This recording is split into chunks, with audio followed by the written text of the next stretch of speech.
موت ہی اس کے سارے گناہوں کا کفارہ بن جاتی ہے.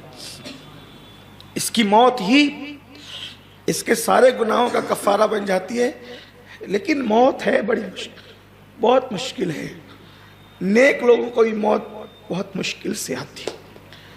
ایک مرتبہ حضرت عیسیٰ علیہ السلام اپنی امی حضرت مریم کے مزار پر گئے، اور جب مریم کے مزار پر گئے تو وہاں جانے کے بعد کہتے امی اللہ نے مجھے مردوں کو زندہ کرنے کا معجزہ دیا ہے، میں یہ چاہتا ہوں کہ ایک بار تمہیں زندہ کر کے تم سے بات کر، تم سے ملاقات کر. حضرت مریم نے کہا کہ زندگی کون نہیں چاہتا، لیکن میرے بیٹے عیسیٰ مجھے موت کے وقت جو تکلیف ہوئی ہے نا، اب دوبارہ وہ تکلیف برداشت کرنے کی میرے اندر طاقت نہیں، کیونکہ جب میں مروں، میں زندہ ہوں گی تو مجھے پھر موت آئے گی. موت تو پھر آنی ہے. سرکار علیہ السلام فرماتے ہیں قبروں سے لوگ 100 سال کے بعد، 200 سال کے بعد، 500 سال کے بعد، 1000 سال کے بعد اٹھیں گے، لیکن جب لوگ اپنی قبروں سے اٹھیں گے تو کہیں گے کہ کاش ہمیں نہ اٹھایا جاتا، اور وہ ڈریں گے کہ اب اس زندگی کے بعد پھر موت نہ آئے.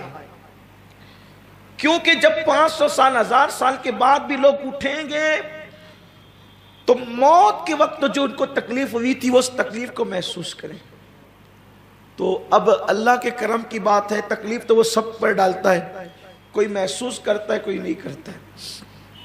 بہت اس منزل سے، اس وادی سے میں گزرنا، اور میں تو کہتا ہوں کہ جو تکلیف ہو لیکن ایمان پر خاتمہ، یہ بہت اہم چیز ہے.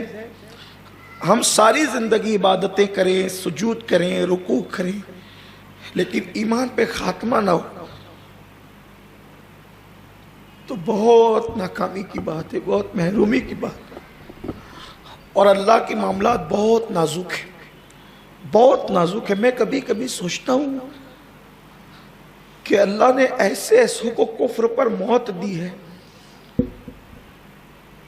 تو کبھی طبیعت کہتی ہے کہ کاش ہم پیدا ہی نہ ہوئے ہوتے، نہ پیدا ہوتے اور نہ اس منزلوں سے گزرنا پڑتا. میں حیران تھا، ایک دن ماں عائشہ صدیقہ کی زندگی پڑھ رہا تھا تو حضرت عائشہ صدیقہ کہتی ہے، دعا میں کہتی ہے، روزانہ کا معمول ہے کہ کاش عائشہ پیدا نہ ہوئی ہوتی، اور اگر پیدا ہوئی تھی تو بچپنے میں مر جاتی اور بھولی بسری ہو جاتی. یعنی سوچے وہ عائشہ جو حضور کی مقدس بیوی اور محبوبہ ہے.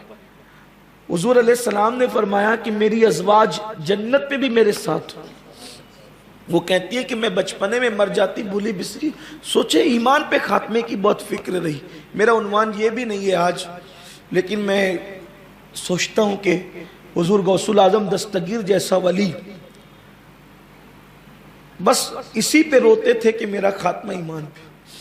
بلکہ میں نے شاید کبھی واقعہ بیان کیا، میں واقعات کی طرف نہیں جاتا، صرف آج اشارے دیتا ہوں کہ ایک بہت بڑے محدث نے، اپنے وقت کے محدث اعظم نے، بہت بڑے محدث، عظیم محدث نے ایک عیسائی کو صرف اتنا کہہ دیا تھا کہ چل ہٹ، تجھ سے بہتر میں ہوں.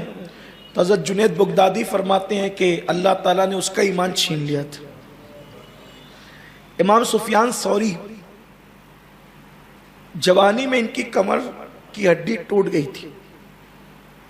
امام سفیان ثوری بہت بڑے صوفی ہیں، فقیہ ہیں، محدث عالم ہیں.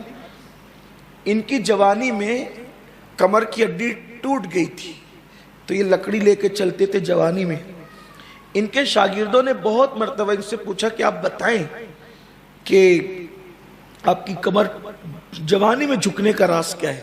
کسی کو نہیں بتاتے تھے. ایک شاگرد نے بہت قربت حاصل کر لی اور ایک دن کہا حضرت ہم اس لیے نہیں پوچھتے کہ کسی کا عیب ظاہر ہو، ہم صرف اس لیے پوچھتے ہیں کہ اگر آپ بتا دیں گے تو ہم عبرت اس سے لیں گے. تو فرمایا کہ ہمارے ایک استاد تھے جنہوں نے 50 سال تک دمشق کی جامع مسجد کے اندر بیٹھ کر حدیث کا درس دیا. جب ان کی موت آئی تو وہ رو رہے تھے. تو میں نے پوچھا اب کیوں رو رہے ہیں؟ تو کہتے ہیں کہ 50 سال تک حدیث پڑھائی لیکن گارنٹی نہیں ہے کہ ایمان پہ خاتمہ ہوگا کہ نہیں.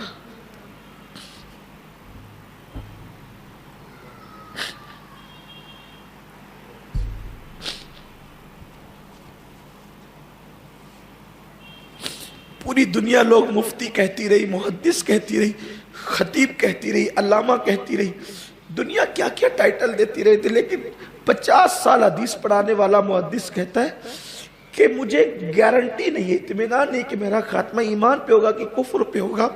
تو کہتے جب میں نے یہ جملہ سنا کہ اتنا متقی پرہیزگار جس کے تقوی پرہیزگاری پر ہم متاثر رہے، جب اس کے ایمان پہ خاتمے کی گارنٹی نہیں ہے تو اللہ کا خوف مجھ پہ اتنا طاری ہوا کہ میری کمر کی ہڈی اللہ کے خوف سے ٹوٹ گئی، اور وہ جو کٹ ہوتی نا کسی ہڈی کے ٹوٹنے کی آواز، تو کہا کہ اس درسگاہ میں میرے جتنے دوست و احباب تھے ہڈی ٹوٹنے کی آواز سب نے سنی۔